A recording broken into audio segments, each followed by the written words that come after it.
Salut tout le monde! Aujourd'hui, à Je découvre, je voulais vous faire une introduction sur moi, donc sur Je, pour que vous me connaissiez davantage.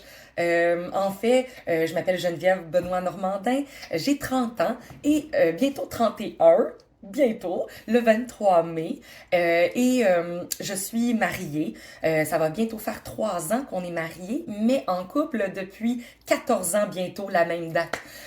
Donc, le 21 septembre, ça va faire 14 ans que je suis avec mon chum. Ensuite de ça, j'ai pas d'enfant, pas encore, mais je suis une matante extravertie, la matante qui donne de l'amour à tous les petits-enfants des autres. Moi, je suis comme ça. Mais sinon, j'ai un chien. J'ai un chien qui va avoir 13 ans en avril, mon chien Killer, qui est mon petit bébé, finalement, de 13 ans, mon ado, là. Il est rendu adolescent, pas mal. Ensuite de ça, comment qu'on me décrit, moi, comme personne? Ben, c'est sûr, vous l'avez un peu constaté, je suis très énergique, mais les surnoms qu'on m'a souvent donnés, c'est lapin énergiseur, parce que je sais pas où je découvre l'énergie, je sais pas où je la crée, mon énergie, mais j'en ai beaucoup. Donc, lapin énergiseur, run runner bip bip, gazelle, mais surtout rayon de soleil. C'est pas mal ce qui me décrit le mieux. Et la fille qui sait pas chuchoter aussi, là, ça c'est une autre affaire. Mais je travaille de nuit comme infirmière et comme en fait, je réveille tous mes patients parce que je sais pas, je suis pas capable de chuchoter, mais je suis un vrai rayon de soleil. Donc, je suis pétillante et j'aime donner mes sourires pour en avoir en retour. C'est souvent comme ça que ça marche et c'est merveilleux. Comment je suis une comment je suis un comme je me décrirais comme un virus en fait. Je suis un virus qui transmet la bonne énergie. Et en général, ça se recommunique. Fait que c'est vraiment merveilleux. Je suis un petit virus de bonheur. C'est ça, comment je me décrirais? Un virus de bonheur. Donc, comme je vous ai dit, je suis infirmière clinicienne, ça fait 10 ans et demi. 10 ans et demi d'être infirmière et après ça, en suivi être clinicienne. Mais j'ai travaillé en périnatalité, pouponnière et salle d'accouchement durant 8 ans. Ensuite de ça, j'ai été en psychiatrie complètement deux opposés, parce que la salle d'accouchement m'avait brûlé. Après 1 an de salle d'accouchement, je donnais trop mon 110% à toutes les mamans, je poussais avec eux, je faisais la serviette, je te dis, j'ai faisais des fois 2, 3 accouchements dans la nuit, puis je poussais 2, 3 fois. Fait qu'à un moment donné, ça m'a brûlé complètement. Parce que je suis l'infirmière qui donne son 110% à tous ses patients. Pour moi, c'est très important, mais là, ça n'était rendu un peu trop. Donc, c'est pour ça que j'ai fait un switch à aller en psychiatrie. Ça a été un très, très drôle de champ d'expertise, disons comme ça, parce que ça m'a apporté beaucoup, beaucoup, beaucoup, beaucoup.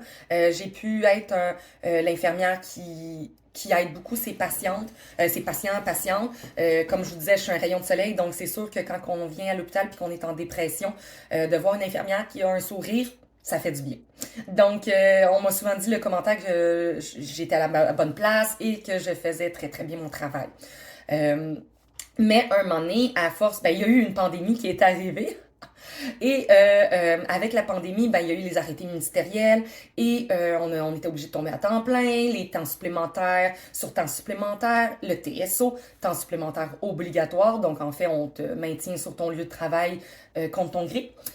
Donc, on en a eu beaucoup. Et qu'est-ce qui s'était passé? C'est qu'une semaine avant mon arrêt de travail, j'ai tombé en arrêt de travail 1 an. J'ai burn-out complètement. J'ai été brûlée complètement par le système de la santé, par l'hôpital, par les TSO, par la gestion, la mauvaise gestion et tout. Parce que moi, j'étais comme... Moi, je donnais. Hein? J'ai le cœur sur la main, je veux sauver le monde, je veux aider tout le monde, jusqu'à ma perte à moi, en fait, parce que c'est contre ma santé mentale et physique, en fait. Mais on est comme ça, hein? On est des anges gardiens, on a des ailes, on a des super pouvoirs, ça a l'air. Mais avec la pandémie, ça a l'air que c'est ça. On coupe nos ailes, mais il faut quand même survivre. C'est ça. J'ai tombé en burn-out complètement parce que la semaine avant, je faisais un supplémentaire. Je faisais 16 heures le jeudi, 16 heures le samedi. Puis le vendredi, je me l'étais gardé pour aller voir mon beau papa qui ne filait pas à ce moment-là. Et ce matin-là, je me rappelle, on me dit non, Geneviève, tu peux pas partir, TSO, blablabla. Fait que là, tu sais, faire 3 16 heures en ligne, c'est ordinaire. Et finalement, c'est mon équipe de travail qui a dû me mettre à la porte parce qu'ils en revenaient pas que j'étais tout le temps là, puis que là, ça l'allait pas, puis qu'il fallait vraiment choisir avec la famille. Finalement, ben, je me suis rendu compte que ben, il y a personne qui prend soin de toi si c'est pas toi-même. Des fois, on a de l'aide un peu de son équipe de travail ou des quoi de même quand ils se rendent compte que là, ça va vraiment pas. Mais en fait, finalement, ben là, j'ai décidé après, là, la semaine d'après, mon beau-père est décédé et là, ça l'allait pas du tout, donc j'ai tombé en burn-out. J'ai dû prendre un arrêt de travail, ce que je n'aurais jamais pensé dans ma vie. Comme je vous disais, je suis la fille pétillante et tout, donc c'était inconcevable pour moi de tomber en arrêt de travail. Mais là, j'ai fait, OK, c'est bien beau que je sois en arrêt, mais il faut que je me remonte. Comment je me remonte? En fait, c'est de toutes les petites techniques que je vais vous parler qui m'ont aidé énormément. En fait, il a fallu que je me retrouve. Bon, c'est sûr, j'ai été avec un psychologue. Automatiquement, ça, c'est la première étape, c'est la psychologue. Après ça, j'ai fait de la méditation. J'ai fait le programme de Vivant. Le programme Vivant avec Chantal Lacroix et Jérémy Demé. C'est un webinaire, en fait, que j'ai suivi. C'était comme 12 semaines, si je me trompe pas. Et, ben, comme vous voyez, j'ai pris, tu sais, je prenais des notes à toutes les... Je suis une vraie studieuse, étudiante et qui s'amuse beaucoup trop. Donc, c'est ça, c'est un des programmes que j'ai suivi qui m'a aidé énormément. Ensuite de ça, par ce programme-là, j'ai appris les techniques de respiration de Wim Hof. Wim Hof est ça, je vais vous en faire aussi éventuellement là, une démonstration de cette technique-là, parce que c'est quand même quelque chose qui est hallucinante, comment qu'on se sent. Et en fait, là, c'est vraiment, tu sais, ça l'aide à gérer la dépression, l'anxiété, le stress profond, l'asthme, l'arythmie, les douleurs musculaires, tout. Mais c'est qu'en gros, c'est qu'on fait une respiration contrôlée et on fait une hyper-oxygénation qui emmène nos capacités cognitives et mentales qui deviennent plus accrues en fait. Donc, mais ça, je vais vous en parler un autre tantôt. Quand je vous dis que j'ai expérimenté beaucoup de choses, c'est ça que je veux vous montrer à voir. Fait que il va y avoir des petites capsules parce que de toute façon, j'ai un livre au complet sur ça. Pas juste sur les techniques de respiration, mais sur le programme au complet. Donc, il y a beaucoup, beaucoup de petits outils qui sont très le fun à savoir, là. Ensuite de ça, par la suite, j'ai été tannée d'être dépendante,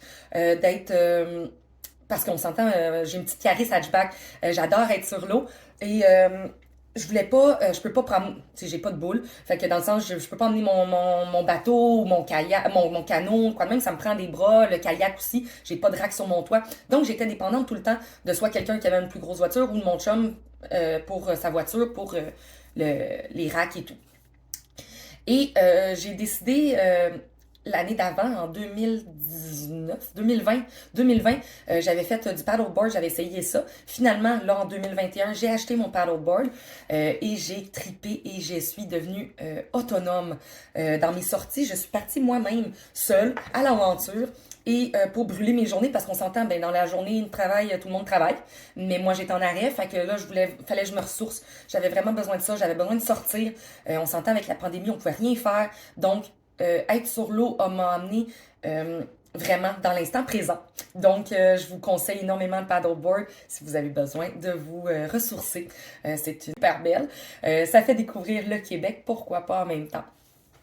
Et ben ça me faisait sortir de ma zone de confort. Parce que de partir toute seule, c'est quelque chose aussi, c'est stressant. On n'est pas habitué, on veut tout le temps qu'il y ait quelqu'un avec nous, on dirait. On attend tout le temps après quelqu'un.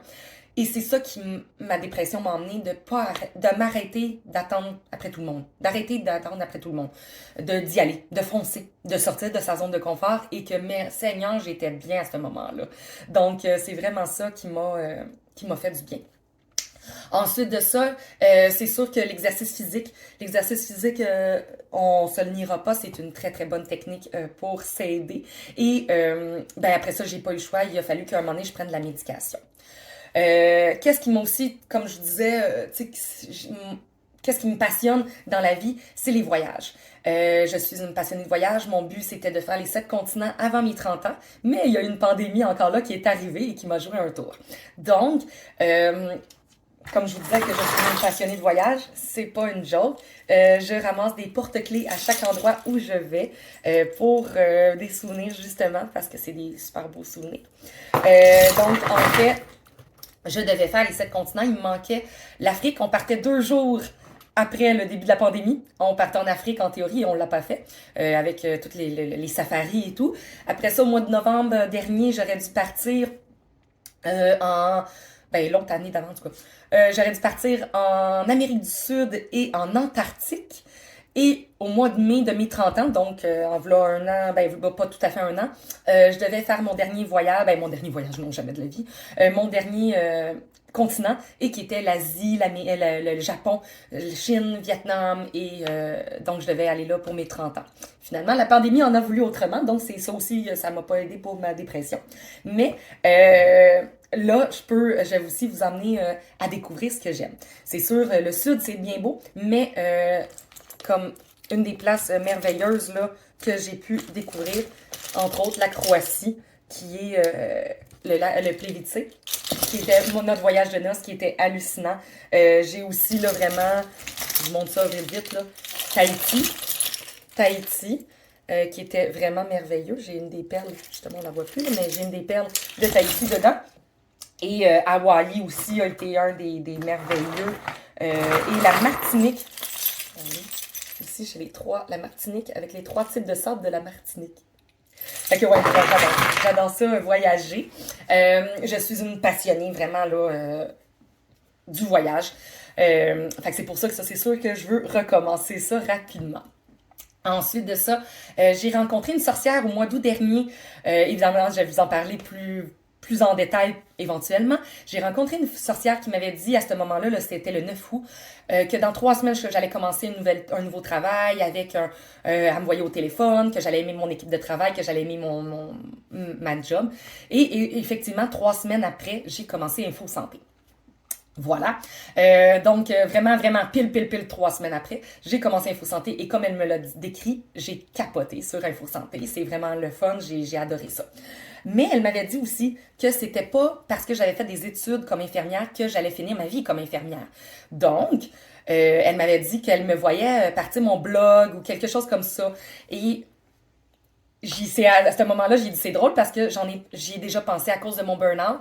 J'y avais pensé de partir mes découvertes ou de quoi de même. Et ben là, comme de fait, avec le délaissage qui s'est passé, ben ça m'a donné comme le petit coup de pied au cul qu'il me fallait pour décoller le Je découvre. Voilà pourquoi que, en fait, là, ça m'a emmené à ça. Et je pense que ma dépression m'a emmené à, oui, à me centrer sur moi-même, à savoir, à prendre soin de moi, les moments de self-care, puis tout. J'ai vraiment eu besoin de ça parce que je le prenais pas, ce temps-là, pour moi avant. Et il y a pas personne qui le prend, ce temps-là, pour toi, si tu le prends pas. Donc, c'est pour ça que ça m'a emmené à tout ça. Puis c'est pour ça qu'avec mon Je découvre, ça m'a emmené à vouloir vous parler comment de faire attention à soi physiquement, mentalement, les découvertes, parce que les voyages, ça nous fait du bien de voyager, ça relâche le stress de la vie. Faut savoir être dans l'instant présent. Entre autres, le paddleboard m'emmène à ça.